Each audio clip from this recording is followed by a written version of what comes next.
네, 자, 어제 화이자의 백신 이슈가 있었습니다. 이 이슈가 시장의 색깔을 갑자기 또 뒤바꾸고 있는데요. 그동안 좀 많이 올랐던 언택트 성장주들은 다시 좀 내림세가 나오고 있는 반면에 그동안 오르지 못했던 코로나 피해주라고 할 수가 있겠죠. 컨택트 종목들 다시 오름세가 나오고 있는데 시장의 색깔이 정말 변화하고 있는 것인지 이런 종목군들 어떤 전략을 짜야 되는 것인지 자세한 이야기 들어보도록 하겠습니다. 유진투자증권의 글로벌 매크로 허재환 연구위원 나오셨습니다. 안녕하세요. 안녕하십니까? 네, 반갑습니다.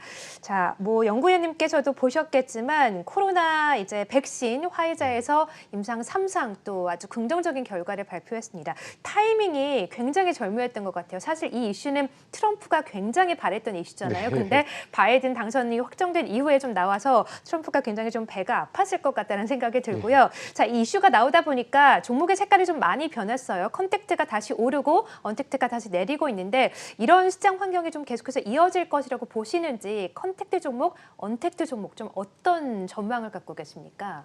네. 적어도 연말 그리고 연초까지는 이제 이런 약간 뭐 로테이션이라고 하면 로테이션, 그다음에 이제 언택트 종목들이 상대적으로 조금 부진하지만 그 사이에 컨택트 종목들이 올라오는 흐름이 연말 연초까지는 좀 이어질 가능성이 좀 있다라고 생각을 하고 있습니다. 예. 뭐 기본적으로는 뭐 백신의 어떤 효과 그리고 백신의 어떤 보급까지는 상당히 좀 시간이 걸리기 때문에 네. 뭐 이런 부분들에 미치는 직접적인 영향은 사실 크진 않습니다만은 예. 적어도 지금 미국이나 유럽의 코로나 확진자 수가 굉장히 급격히 늘어나는 부분들에 대한 부담을 이 백신이라는 뉴스가 상당 부분 좀 완화시켜 줄 수가 있기 때문에 네. 일단은 뭐 기대감은 유효하다라고 좀 보고 있는데요. 네. 사실 뉴스 자체보다는 그만큼 그동안의 어떤 성장주 또는 그 언택트와 관련된 그 기업들의 주가가 사실상 좀 비싸다라는 반증이 아닌가 싶습니다. 네. 그러니까 저는 막상 백신이 개발이 되고 좀 확산이 되어서 코로나 시대가 조금 마감이 된다고 하더라도 사실 그동안의 어떤 전자상거래라든가 이제 인터넷 거래라든가 또는 이제 재택근무 이런 추세가 근본적으로 바뀌진 않을 거다라고 그래요? 생각합니다. 네. 그렇지만 이제 지금은 이 가격의 격차가 워낙 심하다 보니까 이제 그 격차를 줄이기 위한 흐름이 적어도 연말 정도까지 또는 연초까지는 좀 더 이어질 수 있지 않느냐 이렇게 보고 있습니다. 네, 그러면 지금 이런 시장의 흐름은 컨택트와 언택트에 좀 어느 정도 키 맞추기이고 말씀해 주신 것처럼 연말 지나고 다시 또 내년이 된다면 언택트가 다시 또 도래할 가능성도 있다고 보시는 거예요? 네, 그렇습니다. 네. 기본적으로는 아까도 잠깐 말씀드렸지만 온라인 쇼핑이라든가 네. 뭐 재택근무라든가 이런 추세는 대세는 사실, 거스를 수 예, 없다. 코로나가 네. 없어진다고 하더라도 그렇죠. 뭐 이런 흐름이 크게 네. 사라지지는 않을 걸로 예상을 좀 하고 있고요. 특히 지금은 사실 약간 소비 시즌이지 않습니까? 네, 그렇죠. 광군절도 있지만 네. 미국의 쇼핑 시즌이 이제 추수감사절 이후 네. 크리스마스까지 이어지는 시즌이다 보니까 기본적으로 이제 소비하고 사람들이 이제 조금은 이제 왕래를 하고자 하는 크리스마스 욕구들이 있고, 네. 예, 상당히 좀 큰 시기이기 때문에 네. 그런 부분들과 맞맞춰서 이제 이런 흐름들이 주식시장에 조금 더 미리 반영이 되고 있다라고 보고 있습니다. 네, 그렇군요. 백신 이슈도 있긴 있었지만 말씀해 주신 것처럼 또 지금 또 연말이다 보니까 소비 시즌 같이 겹쳤기 때문에 이런 흐름으로 인해서 연말까지는 그래도 컨택트가 좀 갈 것 같다. 그래도 언택트 시대는 아직 좀 끝나지는 않은 것 같다라고 보고 계시고 자, 그럼 종목 흐름은 이렇고 시장의 흐름을 좀 다시 한번 여쭤보도록 할게요.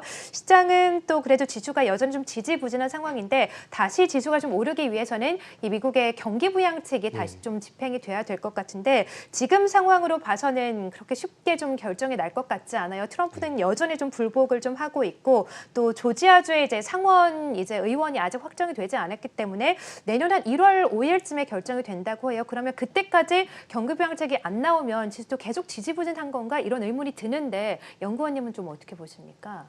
네. 근데 그 경기 부양책이 안 나오면 사실 이제 경기 측면에서는 부담이 있는 건 사실입니다만은 예.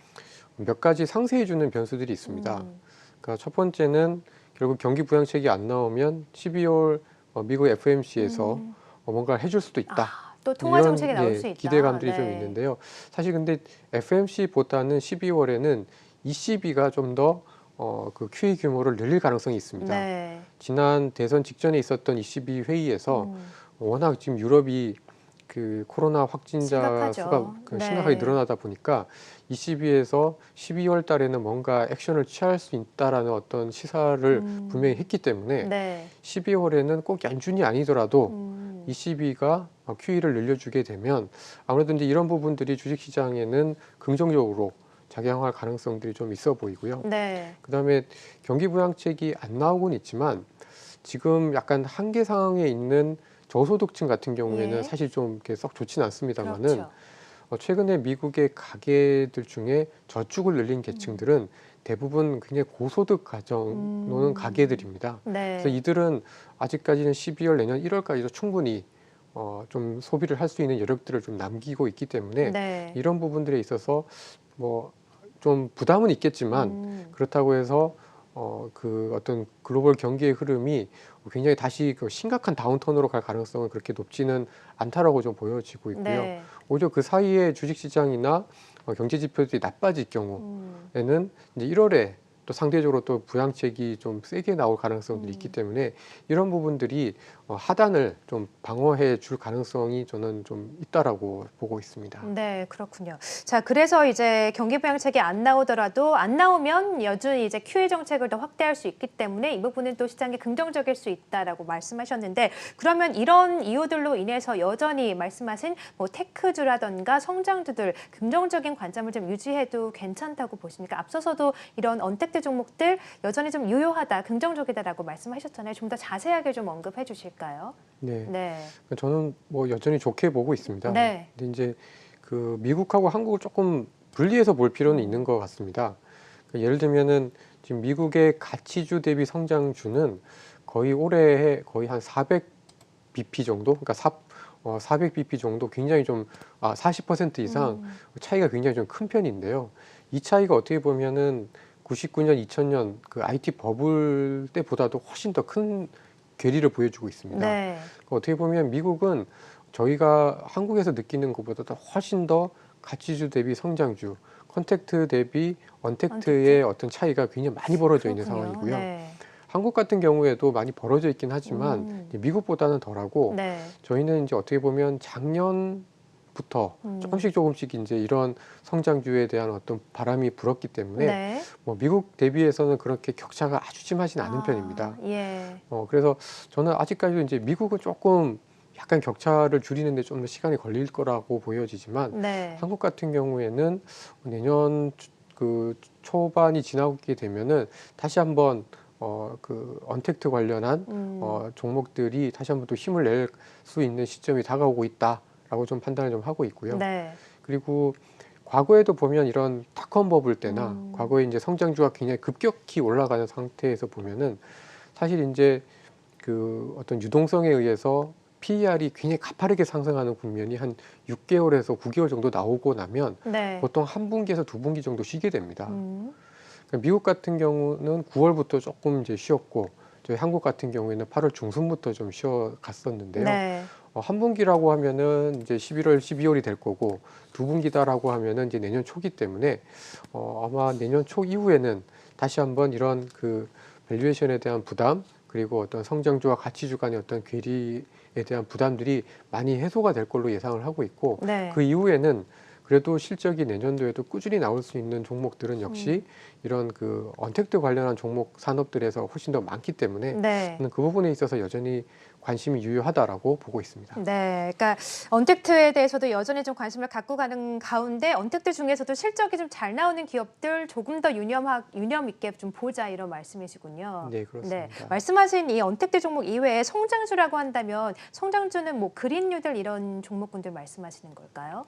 주로 이제 성장주 중에서도 분류가 네. 조금 다르게 될 것 같습니다. 네.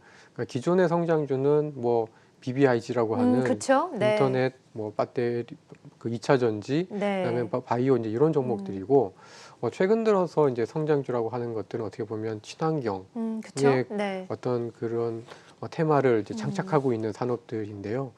사실 이 친환경이라든가 이런 새롭게 등장하고 있는 성장주가 예전부터 성장주는 아니었습니다. 네. 그러니까 어떻게 보면 옛날에 과거에 굉장히 좀 낡은 그쵸. 비즈니스 모델이었음에도 제조업이었잖아요. 불구하고 네. 이제 새로운 산업 영역 내에 이제 뛰어드는 산업들인데요. 맞아요. 네. 어떻게 보면 그런 산업들이 아마 올해 그리고 올해 말 그리고 내년에는 좀 더 많이 부상을 할 것 같고 저는 그런 측면에서 봤을 때는 환경과 관련된 대한 어떤 테마나 추세는 여전히 유효하다라고 판단을 하고 있습니다. 그렇군요. 역시나 또 그린 뉴딜은 또 놓치지 않아서는 안 되는 종목군들이군요. 자, 그럼 이번에는 외국인 자금을 좀 여쭤봐야 될 것 같아요. 최근 들어 외국인이 계속해서 우리 시장에 좀 들어오고 있습니다. 11월 들어서만 2조 원이 넘게 순매수에 나섰는데 원화 강세 영향이 컸잖아요. 지금 1,120원대 이하로 좀 떨어졌고 뭐 연말에는 뭐 1,100원대까지 갈 것이 이런 전망도 있고 바이든 시대가 되면 달러 약세가 더 심해지니까 원화 강세, 위안화 강세로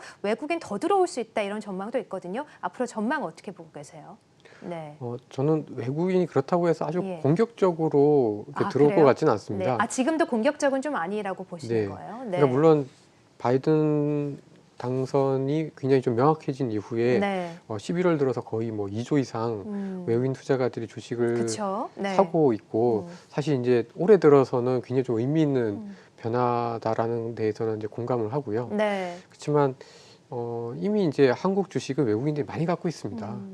그러니까 특히 뭐 은행이라든가 이런 좀 그 중차대한 산업들의 주식은 외국인들이 이미 많이 갖고 있기 때문에 굉장히 외국인들이 공격적으로 들어오기는 쉽지 않아 보이고요. 다만 이제 그동안 외국인들의 어떤 매수 패턴에서 보면은 몇 가지 이제 특징들이 있습니다. 네. 그러니까 첫 번째는 말씀하신 대로 원화가 강할 때 좀 들어오고요. 예. 두 번째는 한국뿐만 아니라 이제 중국 시장이 좀 좋을 때 이제 좀 들어오게 되고 네. 세 번째는 이제 금리가 좀 오르거나 유가가 좀 오르거나 그러니까 네. 성장에 대한 기대감이 좀 딱 지금 국면인 것 네, 같은데요. 그때 네. 들어오게 되는데요. 예.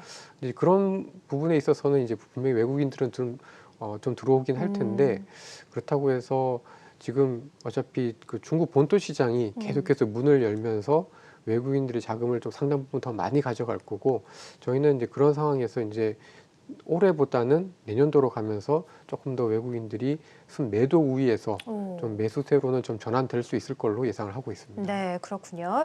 자, 그럼 마지막으로 연말까지 좀 전략을 함께 짜주셔야 될 것 같아요. 지금 말씀을 계속해서 이어간 것처럼 시장 환경이 조금씩 변화하고 있지 않습니까? 외국인 수급도 들어오고 백신 이슈도 있고요. 여기다가 또 오늘 또 수출입 동향이 발표가 됐는데 20일까지 수출이 이제 전년 동기 대비 20% 이상 증가를 하면서 서프라이즈를 기록을 했습니다. 그러다 보니까 코로나 이전으로 돌아갈 수 있나라는 기대감이 좀 있거든요. 이런 기대감을 안고 있는 가운데 연말까지 시장 전략은 좀 어떻게 가져가는 게 좋을까요? 네. 뭐 앞서 말씀드린 대로 뭐 환경들이 주식시장이 좀 더 우호적으로 변하고 있는 거는 예. 저희가 좀 인지를 해야 될 것 같고요. 네. 따라서 좀 긍정적으로 특히 위험 자산 그리고 한국의 금융시장 내에서도 원화 자산 중에서도 이제 주식과 관련된 자산들은 좀 유망하다라고 생각을 하고 있습니다. 네. 특히 말씀하신 것처럼 이제 그 지금 컨택트냐 언택트냐 뭐 이런 것들도 그쵸. 굉장히 좀 중요한데요. 네. 그 사이에 조금 애매모호한 그 산업이 있습니다. 뭔가요? 그게 네. 바로 반도체죠. 반도체. 네. 반도체가 어떻게 보면 약간 언택트인 것 같으면서도 사실 컨택이기도 굉장히 하고요. 사이클리컬한 특징을 굉장히 많이 갖고 있는 산업이기 네. 때문에 어떻게 보면 뭐 삼성전자나 하이닉스에 대한 관심도 여전히 유효하지만 특히 이제 연말 연초에 내년도를 바라보면서 한 번 더 관심을 가져볼 만한 산업들이지 않느냐 이렇게 좀 보고 있고 네. 또 그 아까도 처음에 말씀드렸습니다마는 뭐 백신도 중요하지만 지금이 어쨌든 쇼비 시즌이라는 거. 그렇죠. 네, 그리고 사람들이 특히 저 같은 경우에도 요즘 안 만났던 분들도 조금씩 만나고 계세요? 만나자고 하고 연말에 네. 뭐 막년에 그렇죠. 좀 연말이다 하자라고 얘기를 보니까. 하고 있는데요. 네. 그런 모습들을 보면은 어쨌든 올해 굉장히 힘들었던 산업들 중에서도 좀 기회가 분명히 있을 걸로 예상을 하고 있습니다. 네, 알겠습니다. 자, 시장을 긍정적으로 조금씩 보고 계신 가운데 언택트와 컨택트 사이에 있는 애매한 업종이긴 하지만 그래도 분명히 성장 가능성이 있는 업종입니다. 반도체 업종에 대해서도 긍정적인 뷰를 제시해 주셨네요. 자, 지금까지 허재환 연구위원님과 함께 시장에 대한 전망, 연말 전략 들어봤습니다. 말씀 고맙습니다.